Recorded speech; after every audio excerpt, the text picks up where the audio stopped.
with us now. Leon Panetta, former CIA director, Secretary of Defense under President Obama, also former White House Chief of Staff under President Clinton. The court has now accepted you as an expert in all matters Washington, Mr. Secretary. It's nice to see you. Thank you. At what point, and you can draw the line for me, do what we'll call senior moments become national security issues? Well, that's an issue that obviously, I think the country needs to know that the President of the United States is able to deal with our national security issues and understands them. And he's had a tremendous amount of experience, and knows these issues, and so obviously, if he starts to have moments where it directly interferes with decisions that have to be made on national security, then that's a concern.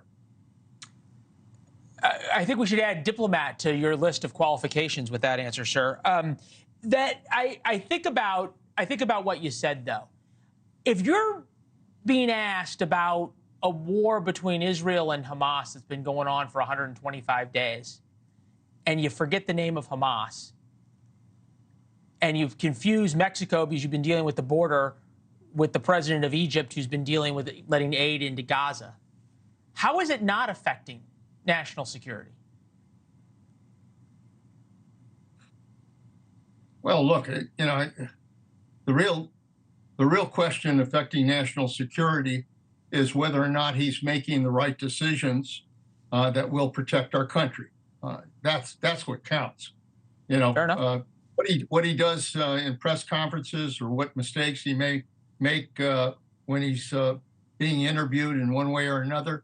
It tells you something about the individual, but it doesn't really tell you whether or not our national security is in any way jeopardized as a result of that. I guess fair to say, though, that not only do the voters see that, the voters only see that publicly as the moments we discussed, but our adversaries do as well. Vladimir Putin was on television last night, interviewed by Tucker Carlson. Think what you want of him. And this is what he had to say about President Biden's support for Ukraine. Take a listen. But I said to him then, I believe that you are making a huge mistake of historic proportions by supporting everything that is happening there in Ukraine by pushing Russia away. I told him repeatedly, by the way. There is a thought, even among a lot of hawkish Democrats I know, that there needs to be some kind of off-ramp for Ukraine, a negotiated settlement of some type, which is how almost all, if not all, wars end, is some type of negotiated peace. Are you seeing a move within the White House and within the U.S. defense establishment to begin getting us to that point? Well, the only way we're going to get to that point is to make sure that Ukraine has the leverage to be able to engage in those kinds of negotiations. And the only way Ukraine is going to get that leverage is if we provide aid to Ukraine, provide the funds that we promised Ukraine, provide the weapons we've promised Ukraine, and have Ukraine basically be able to not only defend itself, but hopefully be able to regain some of the territory that's been lost.